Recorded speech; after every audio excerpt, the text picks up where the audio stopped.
Tugasku menemanimu.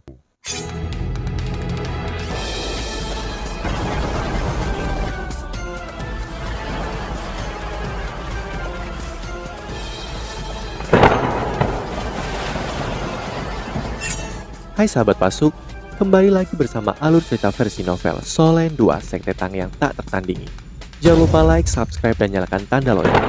Mari kita lanjutkan.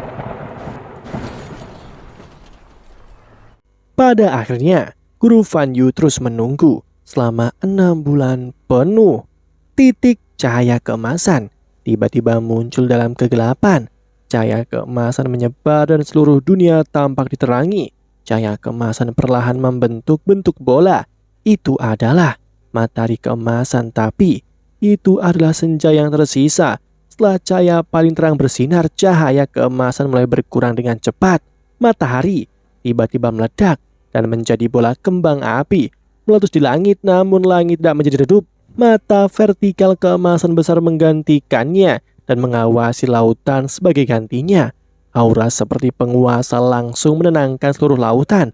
Seseorang perlahan-lahan melayang ke permukaan air yang tenang. Itu adalah pemuda telanjang. Kulitnya benar-benar keemasan.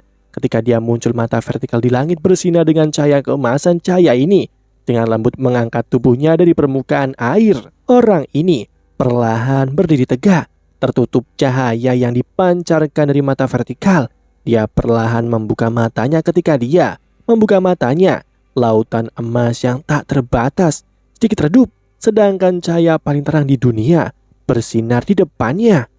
Di mana? Di mana ini? Dia berseru dengan bingung. Ini adalah lautan spiritualmu. Sesosok muncul. Dia muncul entah dari mana di depan pemuda itu, seperti teleportasi. Dia adalah Penatua Yilai Kese, dan pemuda yang bersinar dengan cahaya keemasan itu secara alami adalah Wu Yuhao. Yuhao masih linglung. Lautan spiritual? Lautan spiritualku? Tapi ini lautan sebenarnya. Ingatannya dipulihkan dengan cepat, namun dia kebingungan. Awalnya, lautan spiritualnya hanya seperti kolam kecil. Kolam kecil ini dari waktu ke waktu tumbuh hingga seukuran danau. Pada titik ini, lautan spiritualnya benar-benar menyerupai lautan. Penatua Yi tersenyum ketika dia berkata, "Kamu harus berterima kasih pada cacing besar itu. Ketika lautan spiritualmu meningkat, ia memberimu kekuatan spiritual yang cukup dan murni. Itu memungkinkan kekuatan spiritualmu untuk berubah dengan lancar." Koko Tianmeng, di mana dia? Suara malas Koko Tianmeng terdengar. Aku dulu yang tidur terus dengan nyaman, tapi kali ini aku mengawasimu tidur, sementara aku tidak bisa tidur." Sosok besar, hampir 100 meter panjangnya, muncul dari air laut. Ada 7 cincin emas di tubuhnya. Koko Tianmeng, Yuhao terkejut.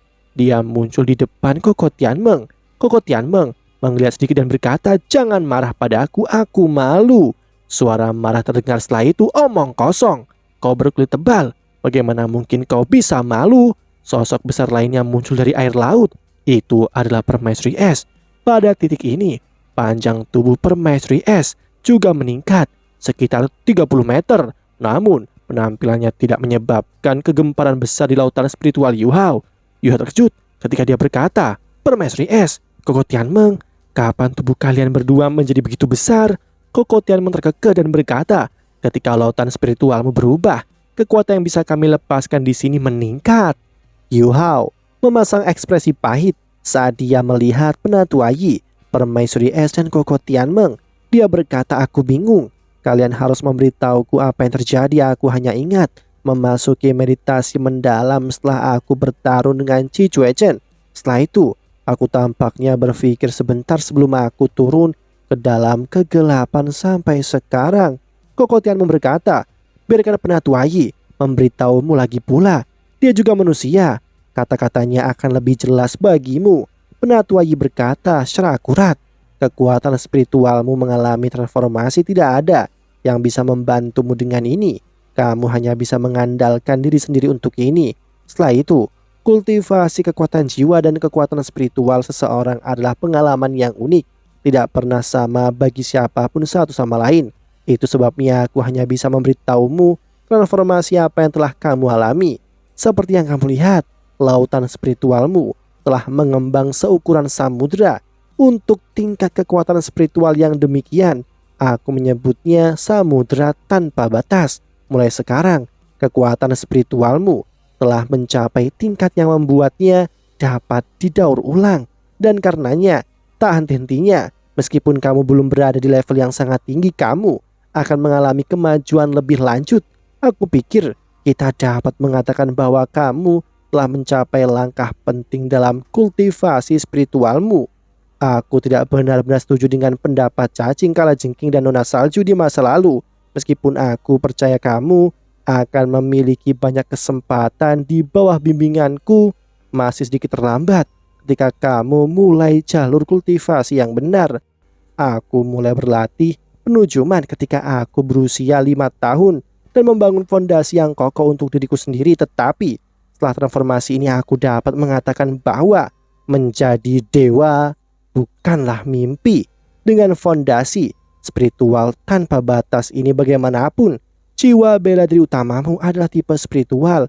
Semua keterampilan jiwamu yang berbasis spiritual akan sangat ditingkatkan karena transformasi lautan spiritualmu ini. Lihat ke langit. Saat dia berbicara, Penatua Yi mengarahkan jarinya ke mata vertikal besar Yu Hao. Tergerak dan dia terpana menyadari bahwa dia tampak memandang dirinya sendiri ketika dia menatap mata vertikal. Setelah lautan spiritualmu berubah, rohmu juga telah membuat kemajuan lautan spiritual kedua milikmu. Mata takdir telah menyelesaikan hubungannya dengan lautan spiritual pertamamu. Ini berarti kamu dapat secara langsung memasuki lautan spiritualmu untuk mendukung penggunaan mata takdir di masa depan. Kamu bahkan dapat menggunakan cahaya takdir lebih sering. Aku perkirakan sekarang sekitar 3 kali sehari. Dan kemampuan pemulihan kekuatan spiritualmu sekitar 5 kali lebih kuat. Dengan cara ini, kamu dapat menggunakan keterampilan jiwa tipe spiritualmu lebih bebas. Wo Yu Hao diliputi kegembiraan walaupun dia tahu bahwa dia akan mencapai kemajuan yang signifikan setelah meditasi mendalam. Dia tidak pernah berharap itu akan begitu drastis. Itu bahkan sedikit sulit dipercaya meskipun peningkatan hanya pada sisi kultivasi spiritual dan tidak ada hubungannya dengan kekuatan jiwanya. Ia perlahan-lahan mulai menyadari bahwa kekuatan spiritual dan kekuatan jiwanya hanya kekuatan yang disajikan dengan cara yang berbeda. Itu seperti ketika dia menggunakan mata roh. Jika dia melepaskan lebih banyak kekuatan spiritual, dia bisa menghemat kekuatan jiwa saat ini. Dia merasa bahwa dia dapat menggunakan kekuatan spiritualnya sebagai kekuatan utama untuk mengaktifkan keterampilan jiwa berjenis spiritual. Dengan kekuatan jiwanya bertindak sebagai panduan. Yu Hao memandang Koko Tianmeng dengan tatapan penuh gairah. Koko Tianmeng, terima kasih. Tubuh gemuk Koko Tianmeng berputar sedikit dan dia berkata, jangan berterima kasih padaku. Kita saling menguntungkan. Sebaliknya, aku harus berterima kasih padamu. Kamu telah memberiku permaisuri es dan permaisuri salju harapan permaisuri salju dalam keadaan tertutup sekarang. Untuk mencegah kekuatan aslinya yang disegel bocor, dia tidak bisa keluar untuk menyambutmu, tapi dia telah menyampaikan pikirannya. Dia senang dengan kemajuanmu. Dia juga berharap kamu akan segera menjadi cukup kuat untuk menerima kekuatannya. Ketika itu terjadi, kamu akan benar-benar kuat. Yu Hao terkekeh dan berkata, Koko Tianmeng, apakah aku benar-benar menyerap kekuatan spiritual dari cincinmu? Ya, Koko Tianmeng menjawab. Awalnya aku pikir salah satu dari cincinku akan cukup, tapi aku tidak berharap transformasimu menjadi begitu mengagumkan. Kamu menghabiskan 2 cincin emasku sebelum kamu mencapai bentuk stabil ini. Kini tak harus kehendakku untuk membuka segel kekuatan spiritualku di masa depan. Kamu bisa memutuskannya sendiri. Ketika kemampuanmu meningkat, kendalimu terhadap lautan spiritualmu juga akan meningkat. Ini akan sangat bermanfaat bagi tubuhmu.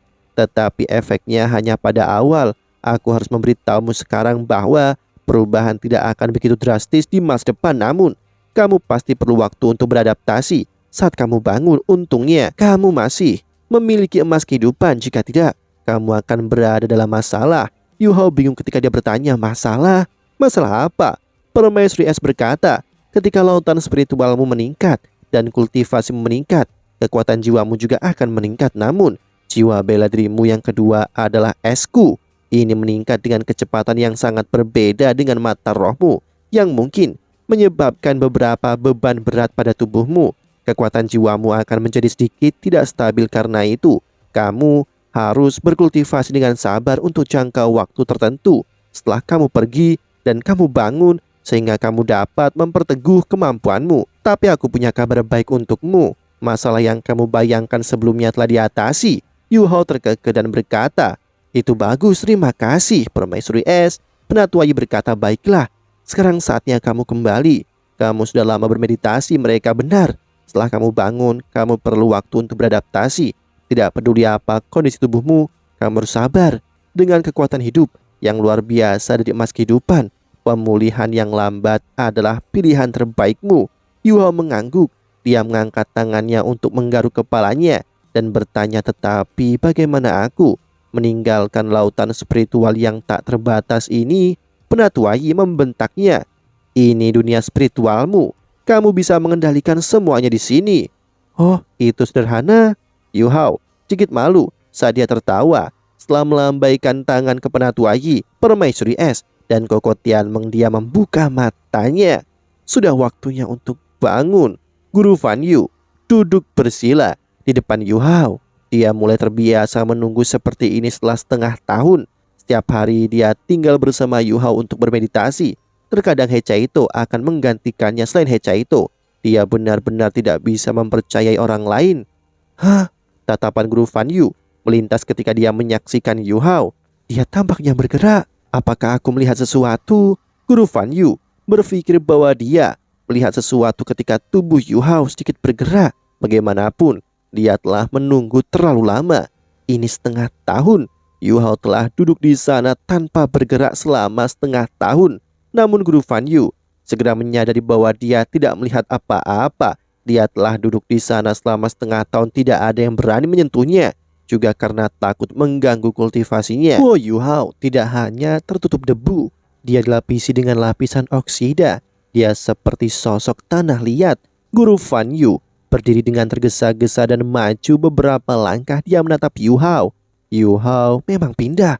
Tubuhnya sedikit bergetar dan debu terus berjatuhan darinya. Lapisan oksida pada dirinya juga mulai retak. Guru Fan Yu sedikit gugup. Dia mengambil botol giok. Ini adalah pertama kalinya dia melihat seseorang memasuki meditasi mendalam selama setengah tahun. Penatua Asuan pernah memerintahkannya untuk tidak menawarkan makanan atau air minum kepada Yu Hao segera setelah dia bangun. Dia harus mengkonsumsi cairan obat yang terkandung dalam botol ini untuk memperkuat dirinya terlebih dahulu. Karena tubuhnya berada pada kondisi terlemah, tubuhnya mulai bergetar lebih keras. Dia tampaknya berusaha membuka matanya, tetapi tidak memiliki kekuatan untuk itu. Guru Fan Yu tidak berani menyentuhnya. Dia hanya bisa menahan nafas dan menonton Yu Hao menjadi lebih kurus setelah setengah tahun. Tubuhnya kekurangan gizi. Ketika dia duduk di sana, dia hanya bisa menghabiskan cadangan tubuhnya seperti binatang buas yang berhibernasi. Tubuh Yu Hao menjadi diam setelah beberapa saat. Guru Fan Yu tidak hanya heran, dia juga sangat cemas dan tidak tahu harus berbuat apa. Yu Hao mengerang sedikit. Yu Hao mengerang dan tubuhnya tiba-tiba bergetar. Lapisan oksida di tubuhnya pecah dan dia akhirnya membuka matanya. Meskipun hanya celah yang terbentuk dan debu berterbangan di sekujur tubuhnya, tenda itu tiba-tiba dipenuhi dengan lapisan cahaya yang aneh. Itu adalah warna emas redup. Guru Fan Yu hanya mendengar suara mendengung di benaknya yang beresonansi. Tubuh Yu Hao bergetar lagi dan dia akhirnya berhasil mengangkat kepalanya sedikit. Guru Fan Yu berhasil melihat matanya sekarang. Mata yang cantik di tengah keemasan yang jernih. Matanya memancarkan cahaya lembut meskipun itu hanya sepasang mata. Guru Fan Yu merasa seolah-olah sedang melihat lautan. Guru Fan Yu benar-benar terkejut. Dia tidak bisa menahannya saat dia berkata Yu Hao. Bibir Yu Hao bergerak sedikit. Lapisan kulit kering terkelupas dan mengungkapkan dagingnya. "Guru." Yu Hao menutup matanya setelah menggumamkan satu kata. Tubuhnya jatuh ke samping seperti patung. Guru Fan Yu tidak bisa membiarkannya jatuh dan dengan cepat mendukungnya. Dia bisa merasakan kekakuan pada tubuh Yu Hao, tapi tubuhnya yang dingin telah mengembangkan kehangatan. Sekarang Guru Fan Yu bergegas memecahkan botol. Dia dengan hati-hati menuangkan cairan ke dalam mulut Yu Hao. Sementara Yu Hao sangat lemah sekarang, pikirannya jernih. Dia berjuang ketika dia menelan cairan yang berbau obat itu. Cairan cepat beredar di seluruh tubuhnya. Gelombang panas menyapu dan menyebabkan Yu Hao merasa jauh lebih baik. Bahkan dia sudah bangun ketika tubuhnya pertama kali tersentak. Hanya saja dia dalam keadaan tersiksa saat ini. Yu Hao merasa sangat lemah ketika pikirannya kembali ke tubuhnya. Dia sangat lemah sehingga dia bahkan tidak bisa mengangkat jari tubuhnya. Gelap gulita dan dia bahkan tidak bisa melihat sedikit pun kekuatan jiwa. Darah di meridiannya beredar dengan kecepatan yang luar biasa lambat. Otot-ototnya juga sekaku batu. Meditasi mendalam seharusnya meningkatkan kemampuanku. Namun mengapa aku dalam kondisi yang menyedihkan? Yu Hao merasa sangat tidak berdaya sekarang. Ini bukan pertama kalinya dia memasuki meditasi mendalam untuk waktu yang lama. Terakhir kali dia melakukannya adalah di Paviliun Dewa Laut. Seperti yang dia ingat, meditasi mendalam yang dia lakukan di Paviliun Dewa Laut tidak menyebabkan beban pada tubuhnya. Itu mungkin karena pohon emas. Dengan pemeliharaan pohon emas, murid-murid halaman dalam yang menjalani meditasi mendalam tidak mengalami masalah seperti ini. Guru Fan Yu juga tidak berani menuangkan kekuatan jiwanya ke tubuh Yu Hao. Gangguan eksternal apapun dapat menyebabkan masalah karena tubuhnya sangatlah lemah. Guru Fan Yu menggendongnya dan meninggalkan tempat itu. Guru, celupkan air panas. Bibir Yu Hao bergerak sedikit setelah mengkonsumsi cairan obat. Perasaan hangat segera menelan tubuhnya. Ia berhasil mengembalikan sebagian energinya dan menggumamkan beberapa patah kata. Guru Fan Yu segera mengerti apa yang dia maksud. Dia dengan cepat membawanya kembali ke kamar asramanya dan mengisi bak mandi dengan air panas. Dia menempatkan Yu Hao di dalam bak. Setelah beberapa saat, air sudah berubah menjadi hitam. Tubuh Yu Hao tampak melembut saat ia berendam di air hangat. Guru Fan Yu mengganti air sebelum melepas bajunya yang robek dan compang-camping Yu Hao terbenam di air lagi dengan obat yang beredar. Dan air hangat yang membasahi tubuhnya Yu Hao merasa jauh lebih nyaman tubuhnya. Tidak sekaku sebelumnya dan dia duduk lebih santai. Air diganti 5 kali. Setelah 1 jam, Guru Fan Yu memberi Yu Hao sebotol obat lagi. Ini memungkinkannya untuk berbaring lurus di bak mandi dan nafasnya menjadi lebih normal. Guru Fan Yu juga basah oleh keringat dan membentak, "Bajingan, kau bermeditasi setengah tahun. Aku hampir terbunuh oleh kelelahan karena merawatmu." Yu Hao bisa membuka matanya sekarang. Emas di matanya telah menghilang dan dikembalikan menjadi hitam. "Guru, terima kasih." Suara Yu Hao sedikit bergetar. Air mata juga mulai mengalir dari matanya. Setelah setengah tahun, Guru Fan Yu tampaknya telah melalui banyak hal dan janggutnya telah tumbuh secara acak-acakan. Dia tampaknya telah tumbuh jauh lebih tua. Guru Fan Yu terkekeh dan berkata, "Baiklah, aku hanya merengek. Aku senang. Kau sudah bangun, apa kabar? Apakah merasa lebih baik?" Yu Hao terisak saat berkata, "Aku jauh lebih baik. Aku hanya sedikit lapar." "Lapar? Kamu harus menanggung rasa lapar." Natua Swan berkata, "Kamu tidak dapat makan apapun selama 3 hari setelah bangun dari meditasi mendalam. Kamu hanya dapat mengkonsumsi beberapa cairan obat dan kamu dapat minum sedikit air esok hari." Yu Hao tertawa getir. "Guru, aku tidak selemah itu, bukan?" Guru Fan Yu berkata, "Lihatlah dirimu. Kamu hampir menjadi sekarung tulang sekarang." Guru Fan Yu membantu Yu Hao membersihkan tubuhnya. Dia mengangkatnya keluar dari bak mandi sebelum mengeringkannya dan meletakkannya di tempat tidur. "Baiklah, tidur yang nyenyak. Aku lega kau sudah bangun. Aku juga akan pergi mandi." Yu Hao tidak bisa bertahan lebih jauh dengan segera tidur nyenyak setelah Guru Fan Yu pergi. Guru Fan Yu tidak membohonginya. Dalam 3 hari berikutnya, dia tidak diberi makanan. Dia hanya ditawari air dan obat-obatan. Sementara itu, Guru Fan Yu hanya memberitahu Hecha itu. Dia tidak memberitahu orang lain bahwa Yu Hao sudah bangun. Yu Hao akhirnya bisa duduk setelah 3 hari. Dia duduk bersila saat bermeditasi. Kekuatan jiwanya juga perlahan pulih. Yu Hao segera menemukan bahwa ada pembekuan di meridiannya. Tidak hanya kultivasinya tidak membaik, bahkan tampaknya telah jatuh. Untungnya dia sudah memiliki 4 cincin pada tingkat ini. Dia hanya perlu memperlancar meridiannya sebelum kultivasinya bisa pulih. Dia bahkan membutuhkan waktu lebih lama untuk pulih dari yang dia harapkan. Ketika dia kembali ke kamar asramanya dengan diam-diam, itu sudah 6 bulan kemudian. Meditasi mendalam selama setengah tahun tidak sia-sia, meskipun kekuatan jiwanya tidak meningkat dan baru pulih dari kekuatan puncaknya. Ia menyadari meridian, otot, tulang, dan bahkan cairannya semuanya dilapisi dengan lapisan emas redup. Aura emas ini mirip dengan lautan spiritualnya. Ini juga berarti bahwa samudra tanpa batasnya telah bergabung dengan tubuhnya. Perubahan paling jelas dari kombinasi ini, sirkulasi kekuatan jiwanya telah ditingkatkan. Tubuh Yu Hao kini seperti batu. Tidak hanya kekuatan hidupnya sangat besar karena emas kehidupan, dia juga lebih tangguh sekarang. Kecepatan kultivasinya juga meningkat. Apalagi peningkatan kekuatan spiritualnya itu luar biasa. Yu Hao juga menemukan bahwa 3 dari 4 cincin jiwanya telah menjadi jauh lebih gelap warnanya, kecuali cincin jutaan tahunnya yang masih tetap putih. 3 lainnya sekarang hitam. Menurut penilaiannya, itu semua telah melewati 40.000 tahun. Ini jelas manfaat dari menyerap 30% dari asal spiritual Koko Tianmeng. Koko Tianmeng tahu tubuhnya tidak dapat menahan jika cincin jiwanya terlalu tinggi. Jika tidak, segel yang terbuka cukup kuat untuk meningkatkan 3 cincin jiwanya ke level 100.000 tahun. Setelah setengah tahun berlalu, krisis di aula kebajikan termasyhur telah dihindari. Ketika Yu Hao menemui Guru Xuan Ziwen dan dibawa ke aula kebajikan termasyhur lagi, dia diam-diam berjalan menuju meja laboratorium barunya yang diberikan kepadanya dan mulai membuat dan meneliti alat jiwa bagi yang lain. Dia tampak tidak jauh berbeda dari setengah tahun yang lalu, namun masalah masih datang.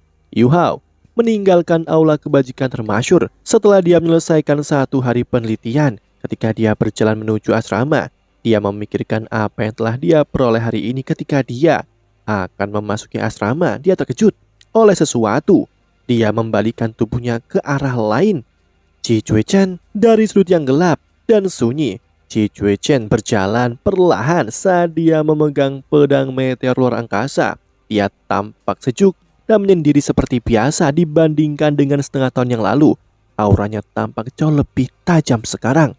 Kamu bisa tahu kalau itu aku? Yu Hao sedikit tertawa dan berkata, niat pedangmu unik.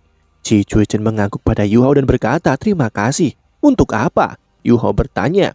Ji Juechen menjawab, setelah hari itu, aku memasuki meditasi mendalam. Begitu kembali pemahamanku tentang pedangku semakin dalam karenamu. Karena itu aku berterima kasih kepadamu. Yu Hao tertegun ketika dia bertanya, kamu juga memasuki meditasi mendalam? Aku harus memberi selamat padamu kalau begitu. Kamu tidak perlu berterima kasih kepadaku. Aku baru saja bangun dari meditasiku. Kalau dipikir-pikir ini takdir. Kita berdua mendapatkan banyak manfaat dari pertarungan itu. Ji Juechen mengungkapkan ekspresi kesal terlepas dari ketidakpeduliannya yang biasa. Meditasi mendalamku hanya berlangsung selama sebulan, tetapi meditasimu bertahan selama setengah tahun. Hari ini aku akan melihat seberapa banyak kamu meningkat setelah setengah tahun. Yu Hao tidak menolak usulannya atau mengajukan pertanyaan. Tidak ada artinya berbicara terlalu banyak dengan orang seperti Ji Juechen. Selanjutnya, Ji Juechen sudah meraih pedangnya dengan kedua tangannya. Yu Hao tidak siap. Dia memperhatikan Ji Juechen dengan mata berbinar saat dia berjalan langkah demi langkah ke arahnya. Adegan aneh terungkap. Setiap kali Yu Hao membuat langkah, lapisan emas lain akan dilapisi di tubuhnya. Matanya juga berkilau dengan emas. Dia bahkan akan meninggalkan jejak kaki emas kemanapun dia pergi. Ji Juechen memang berbeda dari setengah tahun yang lalu. Itu adalah niat pedang yang sangat kuat sekarang. Seolah itu adalah naga, namun rentetan niat pedang ini tidak bisa menghentikan Yu Hao. Itu langsung dihancurkan. Yu Hao berhenti di jalurnya. Saat ini seluruh tubuhnya telah berubah menjadi emas. Tidak ada aura yang datang darinya, namun dahi Ji Juechen sudah penuh dengan keringat. Butir-butir keringatnya mulai mengalir di pipinya. Tangannya yang memegang pedang sudah mulai bergetar sedikit. Yu Hao meletakkan tangannya di belakang dan berkata, kamu berada di jalan yang benar. Kamu fokus dan seluruh hidupmu telah didedikasikan untuk pedangmu. Kamu akan mencapai kesuksesan besar jika terus seperti ini. Dalam hal fokus bahkan aku bukan tandinganmu. Namun, aku memiliki keunggulan dalam hal bakat dan sumber daya. Aku memiliki guru yang hebat. Kamu harus mengejarku seumur hidup jika ingin mengalahkanku." Setelah selesai berbicara, Yu Hao menurunkan tangannya. Dia berbalik dan pergi. Setiap kali dia mengambil langkah, cahaya keemasan di tubuhnya akan sedikit redup. Ketika dia mencapai tempat dia berdiri semula, semua cahaya keemasan telah menghilang dari tubuhnya. Dia perlahan berjalan ke blok asrama. Ketika Yu Hao menghilang, Chi Chuachen mengerang. Dia menancapkan pedang meteorik luar angkasa di tanah dan berkeringat deras.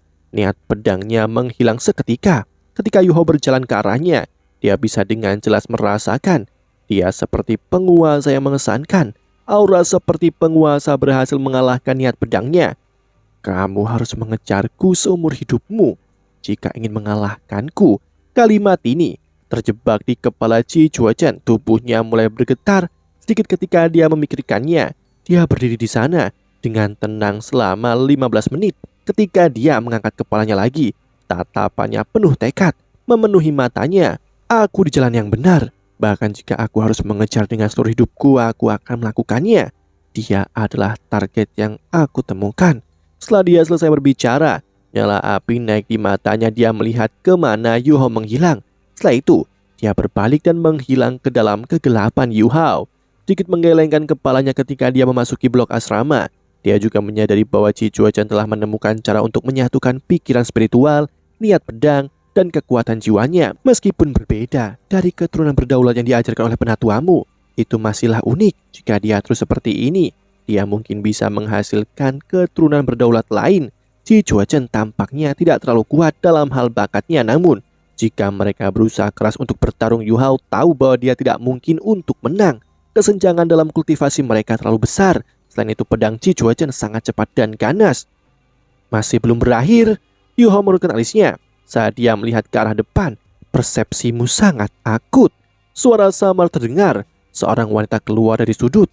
Itu adalah Nana yang pernah memohon pada Yu Hao. Yu Hao tahu mengapa dia datang. Dia sedikit meminta maaf ketika dia berkata, "Maaf, aku berada dalam situasi khusus 6 bulan terakhir, ikut aku. Aku akan mengembalikannya sekarang." Setelah mendengar kata-katanya, Nana tampak jauh lebih lega. Untuk beberapa alasan dia sangat percaya padanya karena pikirannya agak berantakan. Dia mengikuti Yu Hao ke kamarnya. Yu Hao tidak memintanya untuk duduk. Dia masih belum pulih dari kejadian sebelumnya. Dia canggung ketika melihat Nana lagi. Yu Hao berkata, "Seperti yang kamu duga, rohmu disegel olehku. Jiwa bela diriku bersifat spiritual dan keterampilan jiwamu memiliki beberapa bentuk rohaniah. Itu sebabnya aku bisa menekannya. Cobalah untuk menggunakan roh pendendammu lebih jarang di masa depan. Meskipun kuat, kamu akan berada dalam masalah besar jika lawanmu bisa melakukan ini padamu." "Baik." Nana mengangguk, tampak sangat patuh. "Fokus, santai, dan jangan melawan," kata Yu Hao. Nana cepat santai dan menutup matanya. Dia menunggu dengan tenang. Jari tunjuk Yu Hao menuju ke depan dan bola cahaya keemasan meluncur ke dahi Nana. Dia tiba-tiba tersentak dan tidak bisa menahan diri untuk tidak gemetar. Lapisan cahaya keemasan membentang dari kepalanya ke jari-jari kakinya sebelum naik kembali ke kepalanya.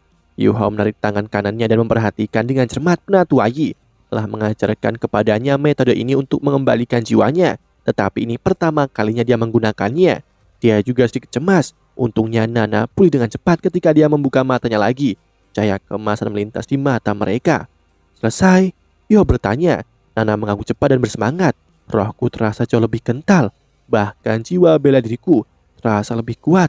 Terima kasih. Bagaimana kamu melakukannya?" Yu Hao ragu-ragu sejenak dan menjawab, "Ini rahasiaku. Aku tidak bisa memberitahumu." Nana tidak menyelidiki lebih jauh, namun dia sekarang memandang Yu Hao dengan cara berbeda. Yu Hao berkata, "Baiklah, aku sudah mengembalikan rohmu. Jika tidak ada yang lain, kembali dan istirahatlah. Kamu harus bermeditasi dan berkultivasi ketika kamu kembali sehingga dapat menstabilkannya." "Baik." Yu Hao mengurutkan alisnya sedikit. Bagaimanapun, dia telah mengembalikan rohnya dengan mudah, namun dia bahkan tidak mengucapkan kata-kata perpisahan padanya. Meskipun begitu, dia akhirnya berhasil menyelesaikan masalah ini. Tapi dia dengan cepat membelalak. Itu karena Nana tidak meninggalkan kamar ketika dia sampai di pintu. Dia menutup pintu yang sengaja dia buka sedikit dan bahkan menguncinya. Yu Hao dapat dengan jelas mengingat bahwa dia telah menelanjangi dirinya sendiri setelah melakukan itu sebelumnya. "Apa yang kamu lakukan?" Yu Hao panik. Demikianlah Kisah untuk kali ini, sahabat Pasuk, jangan sedih, jangan bimbang, apalagi galau, karena aku kan selalu menemanimu.